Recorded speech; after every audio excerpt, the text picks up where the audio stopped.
And when I took over, it was a mess at United.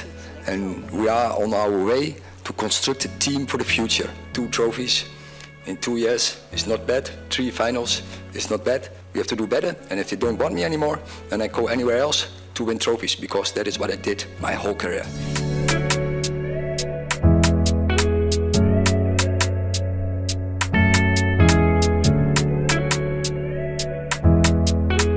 Salut à tous, bienvenue dans la quotidienne. Petite punchline bien soignée de la part d'Erik ten Hag pour les dirigeants de Manchester United. Le coach néerlandais a vaincu l'ennemi juré Manchester City en finale de la FA Cup samedi, 2-1 et 13e titre pour les Red Devils dans l'histoire de la compétition. Et comme tout le monde s'accordait à dire que ces jours étaient comptés à Old Trafford, et Erik ten Hag a littéralement averti les dirigeants mancuniens. Lui il s'en fout, hein. Si c'est pas ici, il ira gagner ailleurs.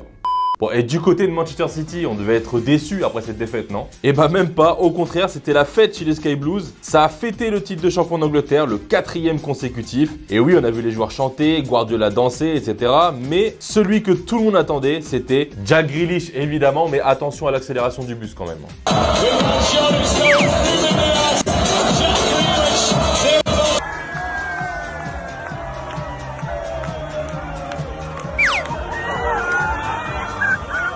En France aussi, ça jouait la French Cup, la Coupe de France, qu'a remporté le Paris Saint-Germain face à l'OL. Un but d'Ousmane Dembélé et un autre de Fabian Ruiz auront suffi pour les Parisiens. La réduction du score de Jack O'Brien n'y a rien changé. 15e Coupe de France pour le PSG et les Lyonnais qui peuvent quand même être fiers de leur saison remontada. Et c'est même Pierre Sage qui l'a souligné en conférence de presse, hein. Déçu mais fier.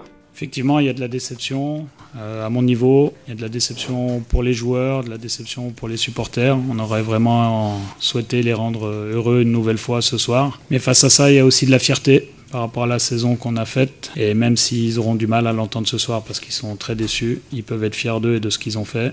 Quant à Luis Enrique, évidemment, c'était la joie. 3e titre remporté avec le PSG en 1 an, après le Trophée des Champions et la Ligue 1. Et comme il était de bonne humeur, il nous a révélé qui était le joueur de la saison pour lui. Vitinha para mí ha sido el jugador de la temporada, sin ninguna duda. Unida a su calidad futbolística con el balón, la agresividad y la capacidad para defender, ha sido, sin ninguna duda, para mí el mejor. Et ça nous amène à notre question du jour, l'équipe. Selon vous, qui a été le meilleur joueur en Europe cette saison? Il y a la finale de LDC ce week-end, mais jusqu'à maintenant, qui vous a le plus impressionné? Voilà, dites-moi tout en commentaire et demain, on en sélectionnera 2 d'entre vous.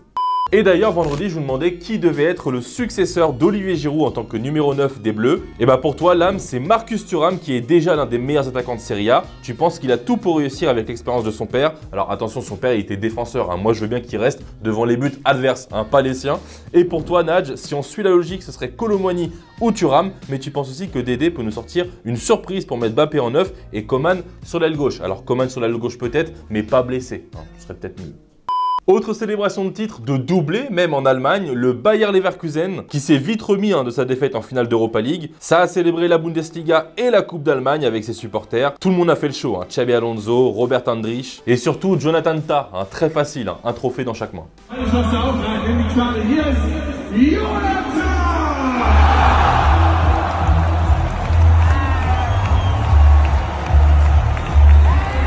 Allez, c'est l'heure du football vrai, on va commencer en Colombie avec un golasso de Johan Torres pour Santa Fe. Matez-moi cette frappasse de fou.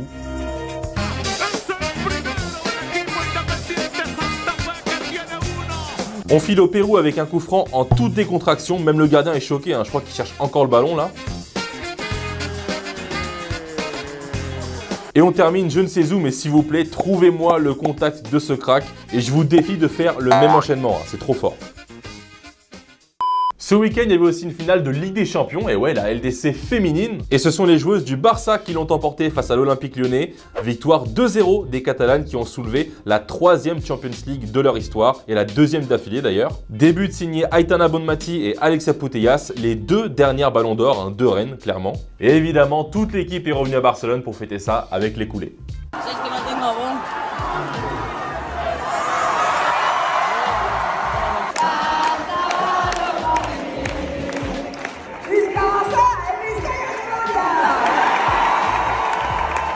Et tiens, on reste un petit peu en Espagne puisque l'Atlético Madrid a annoncé un retour en arrière. Ils vont rechanger de logo. Parce que oui, depuis 2016, ils jouent avec cet écusson-là sur leur maillot. Sauf qu'après un vote effectué auprès de ses supporters, et ben la grande majorité a clairement dit non, on veut l'ancien logo. Et du coup, les dirigeants des Colchoneros ont écouté leurs fans. Ils ont même fait une petite vidéo pour l'occasion.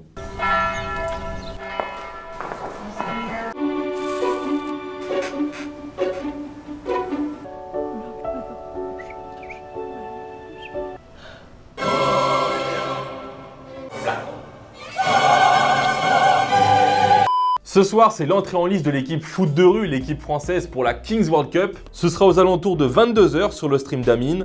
Et hier, c'était le grand début de la compétition avec notamment Francesco Totti qui a manqué un penalty au passage. Mais aussi la Belgique qui a perdu son premier match face à l'équipe mexicaine de Peluche Caligari. Et le capitaine de l'équipe belge, Eden Hazard, s'est confié à nos potos d'Instant Foot et il a avoué que la Kings League, c'était pas si facile que ça en fait. Ressenti sur ce premier match? Ah dommage, hein, c'est pas facile. Hein. Ouais, eux, ils ont l'habitude de jouer les matchs comme ça. Au niveau des règles, comment est-ce que tu t'y habitues? C'est difficile, hein, je te cache pas. En plus, ça va vite, tu joues, tu es là, tu sors. T'inquiète, je vais bien étudier ce soir là. Allez, on termine avec un petit point mercato sur les entraîneurs. Parce que oui, en ce moment, il y a plus de mouvements chez les coachs que chez les joueurs. Francaise, tout d'abord, qui souhaiterait rejoindre l'OGC Nice selon France Bleu. Il en ferait même sa priorité. Et une ancienne piste de l'OM, Paulo Fonseca, qui serait sur le point de s'engager avec le Milan AC. Le technicien portugais pourrait signer son contrat de 2 saisons plus une en option dès son retour de la tournée en Australie. Et voilà l'équipe, c'est la fin de la quotidienne. J'espère que vous avez passé un bon moment avec nous. On se quitte comme d'habitude, en images et en musique. Et on se dit à demain. Salut!